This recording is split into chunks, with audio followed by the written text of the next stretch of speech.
Conversa Aberta, um programa sem filtros. Já tens as perguntas?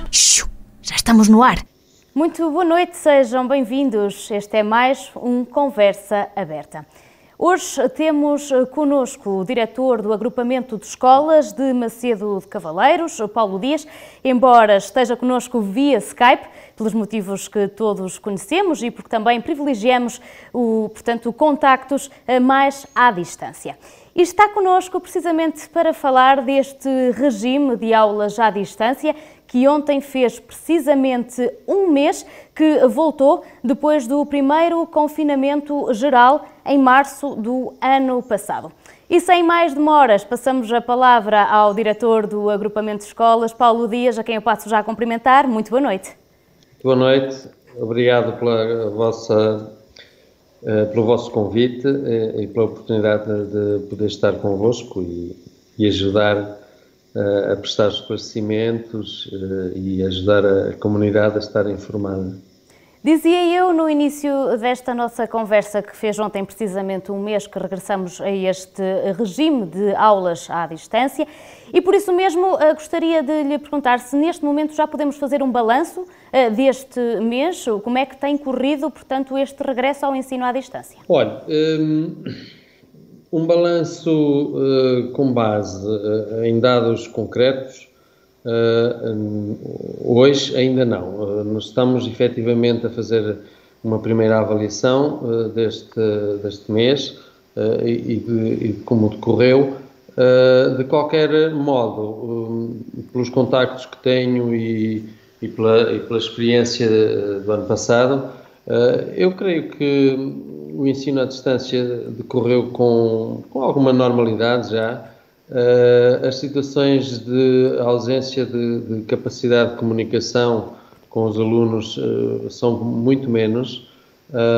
Temos, portanto, muito mais alunos já com acesso à internet, com equipamento informático e temos também, de certa forma, a sorte de já ter mais experiência nesta fase, não é?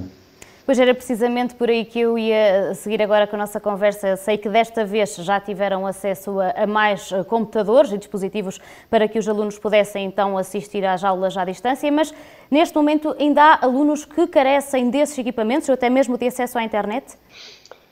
Olha, há e haverá sempre, porque é muito complicado. Nós fizemos até um levantamento da cobertura das diferentes freguesias, que rede é que dava melhor, se era a Ótimos, ou a nós, ou se era a ME, ou se era a Vodafone, e depende, há freguesias em que isso vai variando, mas de uma forma geral melhorou. Não é uma situação ainda ideal, creio que nunca o será, até porque quando se faz o levantamento dos equipamentos a primeira vez, nem todas as famílias se aperceberam que iriam precisar de mais do que um equipamento e acabámos por ter situações em que as famílias nos disseram que tinham os equipamentos e depois se viram surpreendidas porque os 2 ou os 3 filhos precisavam ter um equipamento, às vezes os pais também para o teletrabalho e efetivamente não há família que resista a ter 4 ou 5 computadores portáteis para fazer a comunicação à distância. De qualquer modo, creio que as pessoas se têm alternado e se têm ajudado. E também temos situações de alunos que estão a vir à escola sede quando se verifica a absoluta incapacidade de comunicação. E nestes casos em que os alunos ainda têm essa ausência do equipamento ou mesmo do acesso à internet, como é que o agrupamento está a fazer para compensar estes alunos e para garantir que o ensino chega até eles? Olha, a primeira atitude é procurar chegar à fala com os pais, o que nem sempre é fácil, porque vamos percebendo que os contactos que os pais nos dão não estão atualizados. Muitas vezes temos 1, 2, 3, 4 números de telemóvel e nenhum atende, porque entretanto já mudaram outra vez. Mas, de uma forma geral, os diretores de turma ou os professores titulares de turma conseguem chegar à fala com os pais. Se não houver de todo capacidade de utilização de computador ou internet, nós estamos a pedir o transporte dos alunos para a escola sede e eles estão a assistir às aulas à distância na escola sede, sendo que, nesse caso, estão a ser acompanhados por professores que estão destacados para essa função. Este regresso ao ensino à distância, como todos sabemos, foi bastante ponderado pelo Governo, não era uma das intenções quando foi anunciado este novo confinamento geral, mas depois tiveram que voltar atrás com a palavra e então estipular novamente as aulas à distância. Na opinião do Governo, não queriam então regressar porque isto poderia prejudicar a educação, a ideia que eles teriam era precisamente essa. Na sua opinião, acha realmente que o ensino é sacrificado com este regime à distância? Acho que sim, acho que é muito prejudicado. Não só a questão do ensino, mas porque a aprendizagem envolve um conjunto de situações que vão muito para além do ensino e que passam muito também pela interação, pelo convívio, e o crescimento dos alunos e a formação deles está muito associada ao convívio, à conversação, à discussão e à presença dos pares. Nesta situação, o ensino à distância, de facto, está a ser um remédio, mas não é todo uma solução que eu considero ideal e isenta de prejuízo. Não significa isto que a frequência não seja feita também às vezes com prejuízo ou com problemas, até porque é frequente termos alunos com problemas de aprendizagem e que na escolarização, ao longo da escolarização, têm situações em que acabam por não ter sucesso em todas as disciplinas e até terem retenções. De qualquer modo, as situações mais preocupantes neste processo, creio que estão ligadas aos alunos que têm exames nacionais no fim do ano e para acesso ao ensino superior e os alunos que estão a iniciar a escolaridade. Quer para os que iniciaram a escolaridade o ano passado, portanto, os alunos do primeiro ano, quer para os que estão a iniciar este ano. E, portanto, neste momento, os nossos alunos de primeiro e de segundo ano, creio que são, de facto, os alunos que estão a sofrer mais prejuízo com todo este processo. Até porque, nesses casos, captar a atenção deve ser muito mais difícil, porque eles são mais novos, não é? E se calhar até se distraem com a tecnologia em si, penso que isso também poderá acontecer. Sim, distraem-se, aproveitam para provocar os professores, os colegas, brincam, alguns adormecem, alguns não acordam, alguns não ligam a câmara, mas faz tudo parte. Também podemos dizer que temos alunos que vêm à escola e que não estão na sala de aula, estão lá de corpo presente, mas na realidade não estão a assistir à aula com a devida atenção. De qualquer modo, penso que o balanço é um balanço positivo pela capacidade que foi demonstrada por todos de se adaptarem e de lutarem por uma situação que fosse uma solução, a solução possível face à pandemia. Já para os do secundário, como referiu também, que são aqueles que têm os exames nacionais, está a ser dada uma atenção especial? Há, não sei, talvez aulas complementares para os apoiar de uma forma mais presente? Os alunos do secundário, quando nós fizemos a planificação deste ano, nas disciplinas que têm exame, nós já fizemos um reforço da carga horária, atribuindo-lhe uma hora para apoio que acaba por ser aproveitada por todos os alunos e por todos os professores, e significa que durante as semanas em que não estivemos em confinamento, houve já mais tempo, não só para recuperar questões do ano passado e atrasos na lecionação, mas também para ir adiantando neste ano, porque era muito previsível que este confinamento viesse a acontecer. Logo que regressarem às aulas, eu creio que continuarão a beneficiar desse apoio e, portanto, penso que até ao final do ano esses alunos verão os programas cumpridos.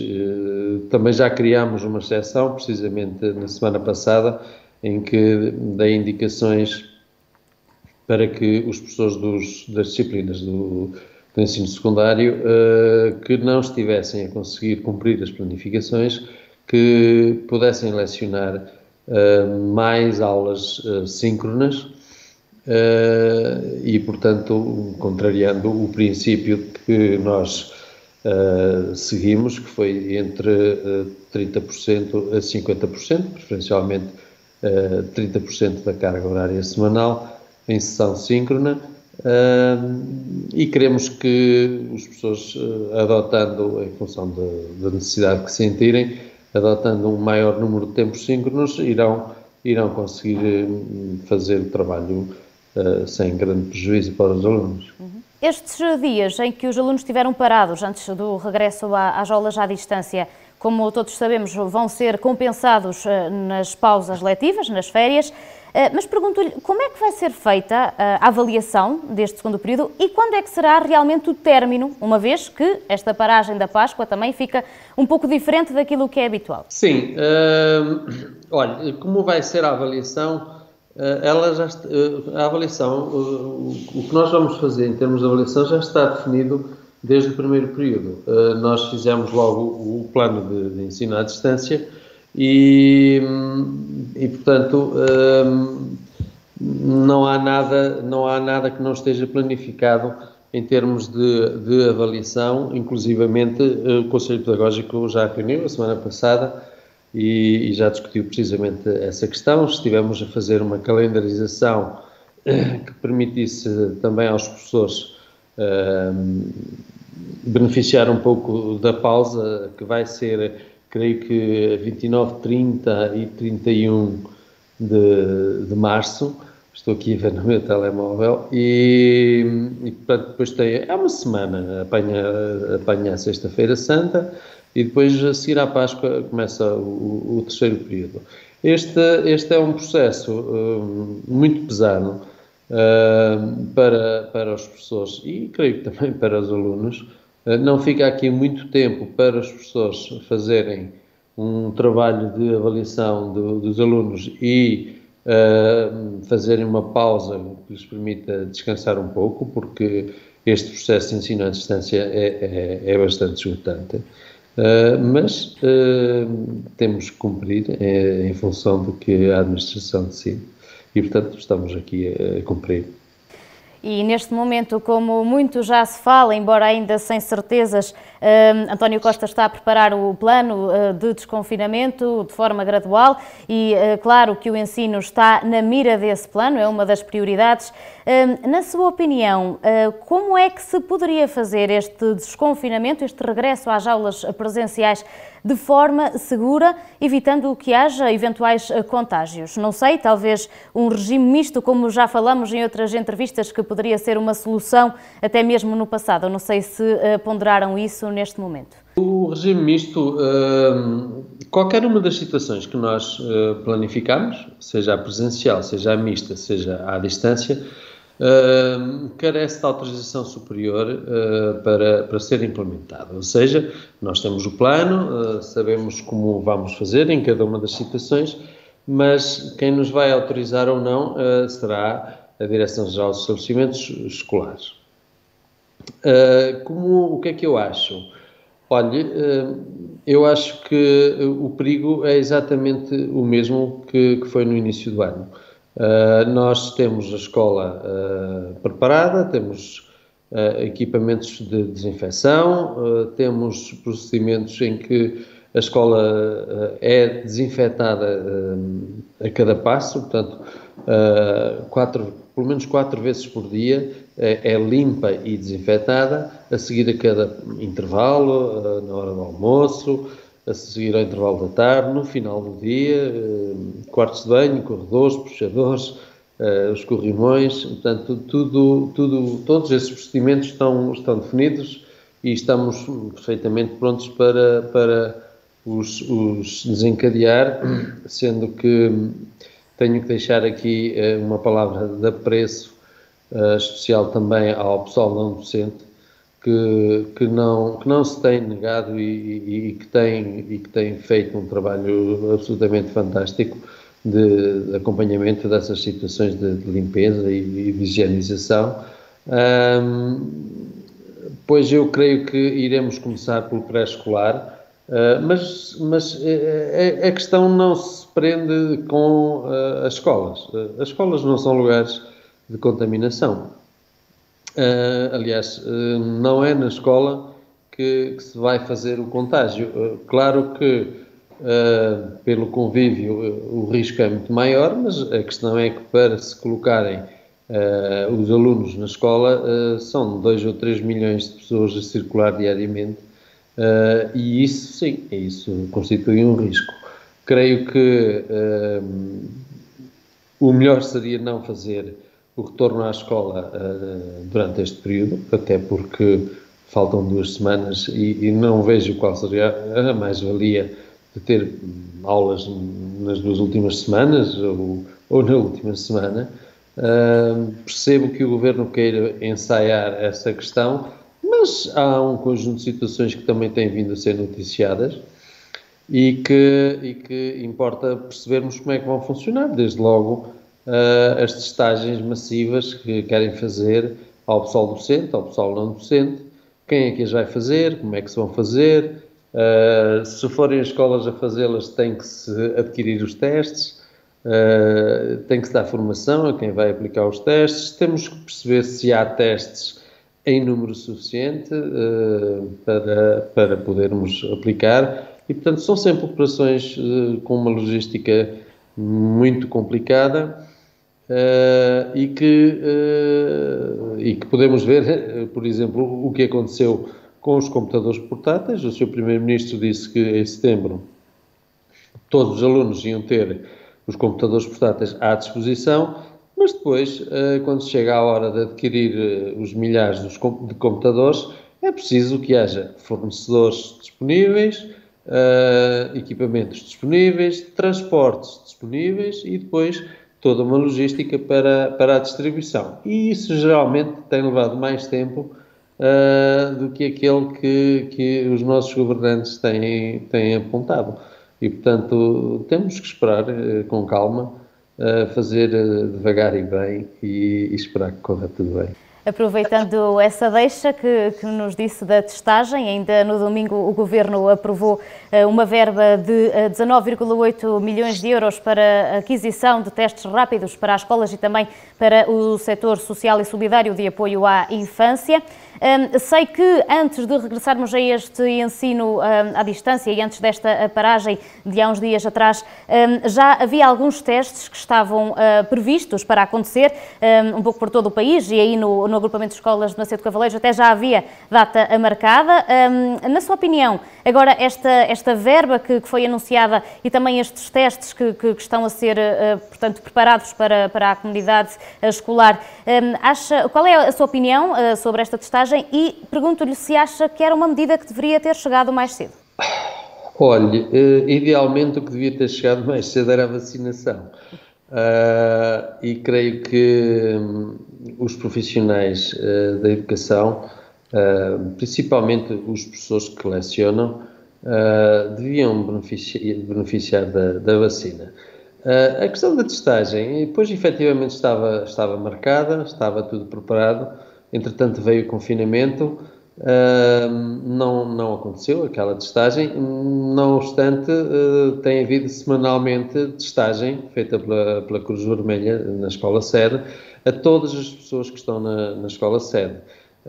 Eu já fiz 3 testes, portanto já fui testado 3 vezes na escola neste último mês, mas importa recordar que o teste tem a grande capacidade de nos dizer que naquele dia, àquela hora, não tínhamos Covid, ou de identificar quem tem o Covid e precocemente atuar junto de possíveis pontos de contaminação e de contágio.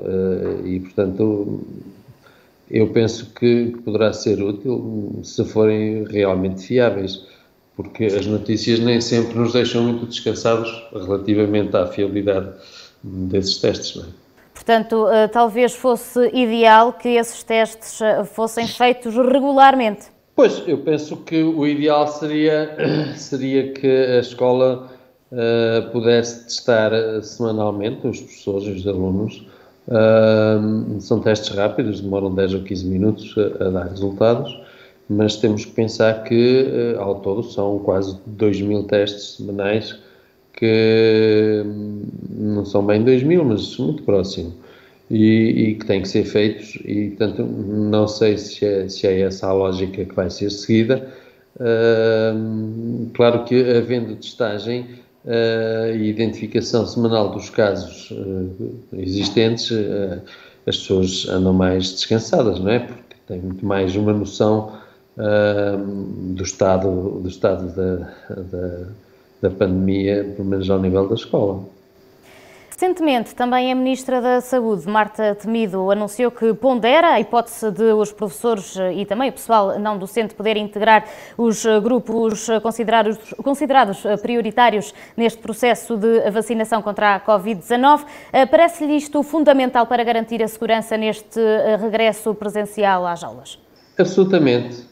Aliás, curiosamente, de todo o processo que tivemos que implementar em termos de garantir a segurança, o afastamento, a higienização, os professores acabaram por ser os funcionários, acabaram por ser os elementos que foram menos visados em termos de medidas de segurança, porque no fundo os professores acabam por ter que lidar às vezes com 100, 110, 120, 150 alunos, e são muitos contactos, são aquilo que o Ministério da Educação chama, são muitas bolhas com quem o Ministério da Educação, com quem os professores têm que contactar, e portanto eu creio que teria sido muito útil os professores já terem sido vacinados, ou começarem a ter sido vacinados, porque, para além de tudo mais, tem que se perceber que a faixa etária dos professores, neste momento, é bastante elevada, para cima dos 50 anos, na esmagadora maioria, muitos nos 60, 62, 64, 65, e, portanto, com um risco acrescido também já com outras doenças e outras patologias que sofrem, que é normal com a idade. E essa é uma preocupação que o próprio corpo docente e não docente lhe tem feito chegar? A sentir-se-iam mais seguros se fossem vacinados? Sim, sentir-se-iam mais seguros, evidentemente. Aliás, tivemos algumas situações de baixa médica que eu identifiquei que, de facto, foi por precaução, porque o receio de contrair o vírus e a doença são muito elevados, e repare que os professores comunicam com esses alunos todos, comunicam entre si, e depois em casa têm que apoiar os filhos, têm que apoiar os pais, têm que apoiar as suas famílias, e evidentemente que tem receio, não é? O que está aqui em causa é o número de contactos que cada professor tem, e é muito elevado. E começamos esta nossa conversa dizendo que fez ontem precisamente um mês que se regressou a este regime de aula já à distância pela segunda vez, mas também importa dizer que faz agora um ano, neste mês de março, que se fez se adaptou este ensino à distância pela primeira vez. Senhor Diretor, este ano foi um ano atípico, como todos sabemos, um ano dividido entre aulas presenciais, entre aulas à distância, entre medidas de segurança, um ano diferente. E perguntava-lhe, em termos gerais, qual é o balanço que faz de todo este ano, até, portanto, do ano passado e até agora, deste ano atípico a nível do ensino, mais concretamente, claro está, aqui no agrupamento de escolas de Macedo Cavaleiros. Olha, foi um ano muito interessante, porque foi de muita aprendizagem. Nós tínhamos tudo já preparado, portanto, não houve um grande choque para iniciar o ensino à distância. Repare que fomos um dos poucos agrupamentos que conseguiu, na primeira semana de confinamento, ter o ensino à distância a funcionar. Tínhamos a plataforma escolhida, tínhamos todos os alunos com acesso à plataforma. Os nossos alunos têm todos uma conta do Office 365, têm todos Teams. Nós já garantíamos isso a todos os alunos do agrupamento desde 2014 e, portanto, aí não tivemos grande dificuldade. Tínhamos a ferramenta, a parte interessante foi que começamos a trabalhar com essas ferramentas muito mais intensivamente e percebemos que havia aspectos, e há aspectos neste ensino à distância, neste trabalho à distância, que provavelmente vão ficar para o futuro. Estou a falar das reuniões de professores, estou a falar de aulas de apoio. Não creio que continue a haver a necessidade dos alunos estarem todos na escola sempre a terem apoio. Podemos passar a ter, nos horários dos alunos e dos professores, um apoio à distância, em sessões síncronas ou assíncronas, a marcar entre os professores e os alunos. Em termos de conhecimento, bom, o conhecimento não assenta só no que está nos programas das diferentes disciplinas. Tudo o que fazemos na vida é aprendizagem. E este tempo permitiu às famílias perceberem como é que os professores trabalham, a forma séria como os professores se envolvem, permitiu aos professores perceber a forma como os pais se envolvem e estão empenhados com a educação dos seus filhos. E creio que foi uma grande equipa, quer a parte dos professores, quer a parte dos pais. Não era possível sem que uns e outros colaborassem da forma como colaboraram, e os grandes beneficiários acabam por ser os alunos. Claro que há sempre situações de desencontro, há situações que provocam estranheza, com as quais os pais não concordam, os professores não concordam, ou os alunos gostariam que fosse de outra maneira, mas é um processo que é de aprendizagem, de tentativa e erro, e acima de tudo é bom que façamos sempre uma avaliação bem feita do que aconteceu, para permitir onde falhamos, onde fizemos bem, para constituir sempre uma melhoria contínua na escola e na vida dos alunos. Nós já tínhamos alguma prática com alunos, geralmente com alunos que padeciam de doenças do foro oncológico. Era algo que já acontecia, os professores selecionavam via Skype ou via Teams com esses alunos. Creio que também esse processo poderá agora ser melhorado, porque apesar do Ministério da Educação não nos ter equipado com absolutamente mais nada na escola, creio que com o plano de digitalização que vem aí, as escolas irão estar mais capacitadas, e penso que no futuro será perfeitamente possível um aluno que esteja doente, mesmo com gripe, que esteja em casa, que possa assistir às aulas normalmente, mas acima de tudo o que melhorou aqui muito foi a comunicação.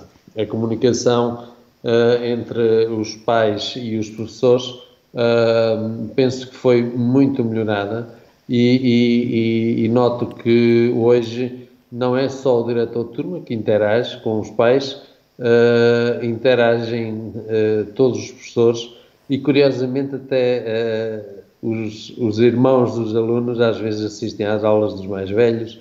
Estabelece uma relação empática e interessante e, portanto, evidentemente que o melhor seria não haver pandemia, mas perante ela creio que está toda a gente de parabéns pelo trabalho que fez. Mas da parte do Ministério da Educação, acha que poderia ter havido outra atenção? Poderiam ter dotado os agrupamentos com mais equipamentos, com outras condições? Olhe, pois se o Ministério da Educação adivinhasse, isso antecipava as soluções e minimizava os problemas.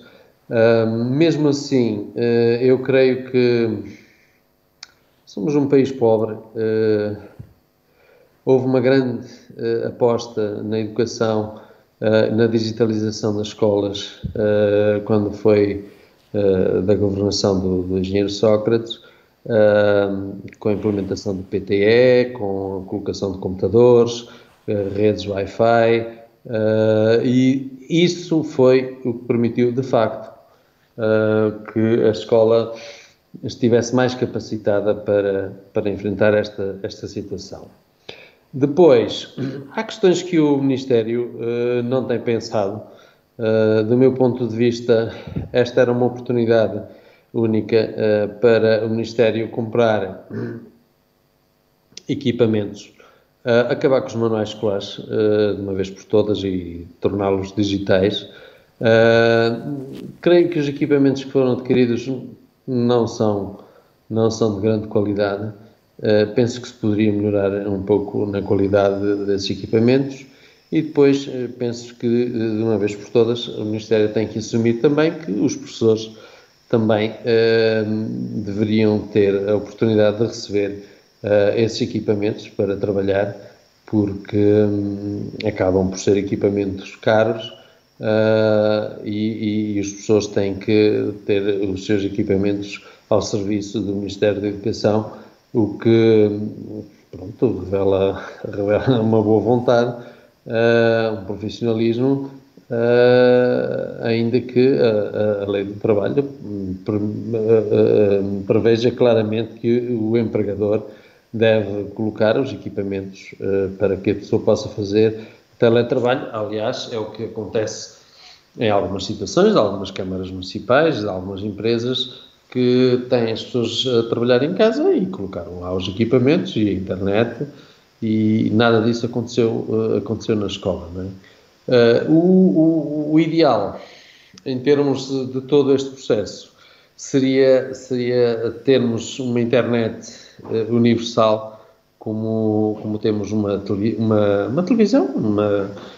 A internet tem que passar a estar tão disponível quanto está o sintonizar um canal com um aparelho de televisão que se compra. Hoje já não é um luxo, já não é algo com que se possa viver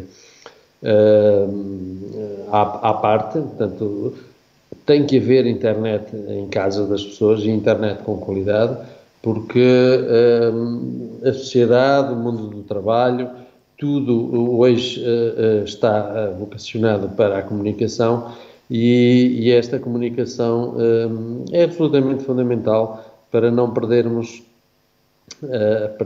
a boleia, porque hoje ter internet em casa é tão importante como saber ler e escrever, e as pessoas que não têm essa capacidade, ou porque no local da sua residência não existe um bom serviço, ou porque financeiramente não têm essa possibilidade, estão a ser prejudicadas em relação à restante população. Olhando agora só aqui um pouco para a parte sanitária deste tempo que já levamos de pandemia, nomeadamente no que diz respeito às escolas, sei que houve aqui algumas situações também no agrupamento de Macedo Cavaleiros de contágios que levou inclusivamente ao isolamento de algumas turmas. Foram muitas turmas, foram muitos casos, qual era o plano que vocês tinham, portanto, preparado para quando surgia um caso suspeito? Não tivemos muitas situações em que identificámos casos suspeitos. Ou seja, não houve na escola situações em que de repente os alunos começassem a ter sintomas e tivéssemos que recorrer a uma sala Covid, que temos em cada estabelecimento, e em que tivéssemos que ligar para a Saúde 24 e seguir esses procedimentos que estavam em causa. O que tivemos muito foi uma equipa de saúde muito atenta, muito comunicativa. Estivemos em interação permanente com a Sra. Delegada de Saúde e com toda a equipa e, de certa forma, acabaram sempre por se antecipar, porque as situações de contágio que eram identificadas eram fruto de outros contágios e de contactos de risco. Não houve muitas situações de alunos que tinham Covid, que estavam na escola com Covid.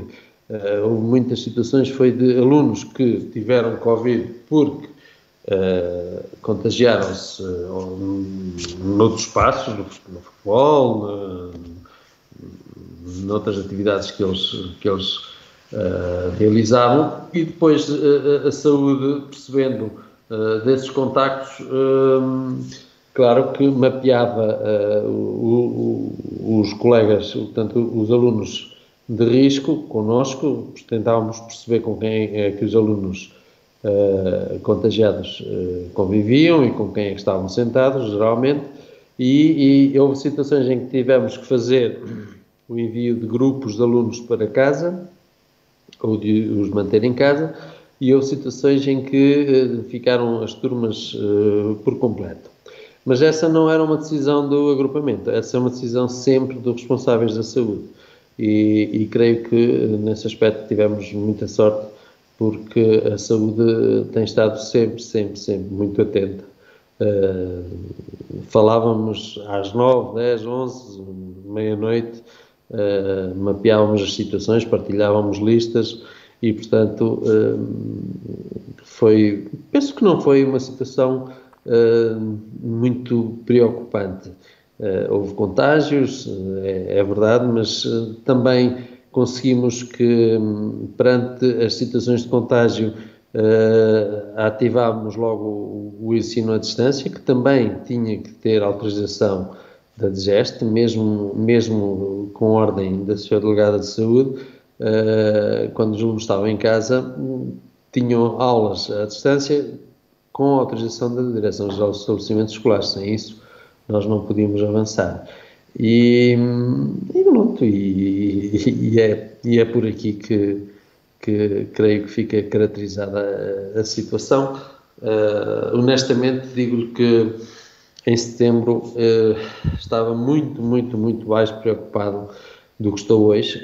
Em setembro estava mesmo muito preocupado, porque estava com muito receio de que fosse haver um número de contágios muito significativo, até porque as medidas que foram tomadas dentro da escola, que foram medidas drásticas, que foram medidas de grande controle, de grande inibição, não foram seguidas, por exemplo, nos transportes escolares, em que os alunos acabavam por vir nos autocarros completamente cheios e que aí sim uma situação de grande risco para os alunos, para os motoristas, e também não foram acatadas noutras situações do dia-a-dia que os alunos iam vivendo em suas casas e na prática desportiva e noutras atividades que faziam, mas não correu felizmente assim tão mal. Mas este foi um processo fácil para a comunidade escolar, e aqui refiro-me mais aos alunos, este adaptar ao uso de máscara, às novas regras de distanciamento, também à desinfecção das mãos. Parece-lhe que eles acataram isto bem, ou houve mesmo situações de desobediência? Os alunos foram fantásticos.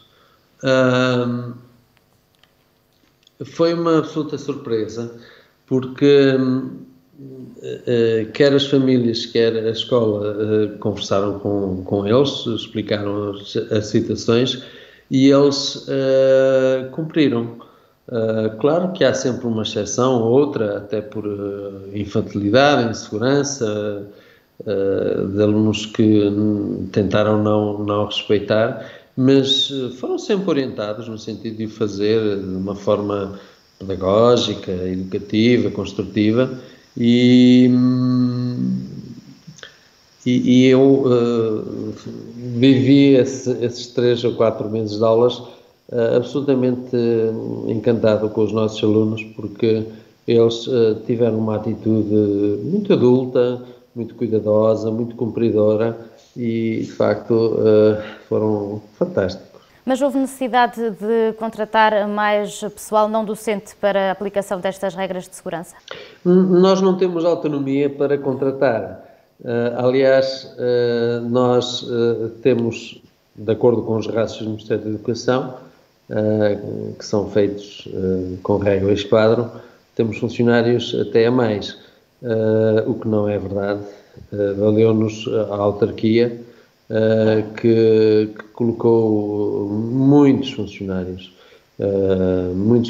ao serviço da escola, muitos mais do que alguma vez tinha colocado, e colocou também funcionários a substituir todas as situações de confinamento de funcionários que tinham que ficar em casa, foram sempre substituídos, e aí tivemos um parceiro absolutamente fantástico, que foi o município, que inclusivamente adquiriu equipamentos de desinfestação e de desinfecção são vaporizadores, não sei o nome técnico, são atomizadores, se quisermos chamar assim, que são colocados nas salas de aula e com o vapor desinfetam tudo, fica tudo absolutamente desinfetado, e creio que foi uma despesa na ordem dos 6 ou 7 mil euros que a autarquia fez, sem pestanejar. Eu pedi-lhes e eles disseram: sim senhor, vamos comprar, é preciso, faz-se.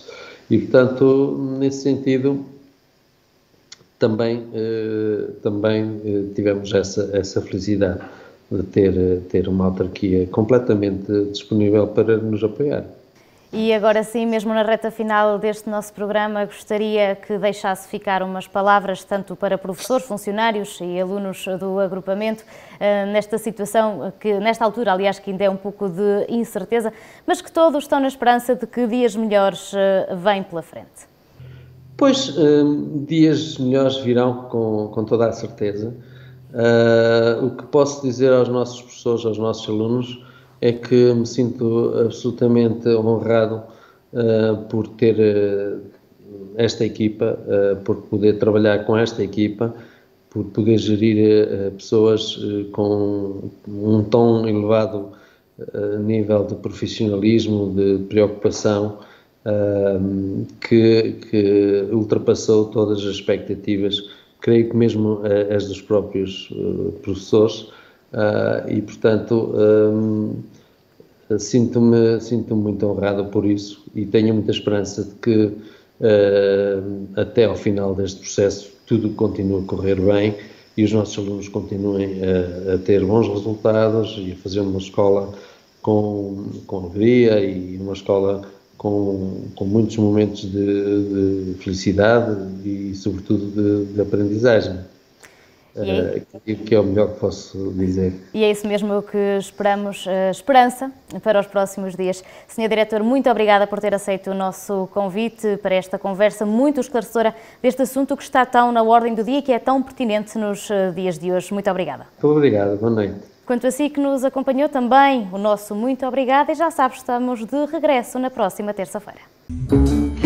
Conversa Aberta. Terças-feiras, das 21 às 22, Aqui, na Onda Livre.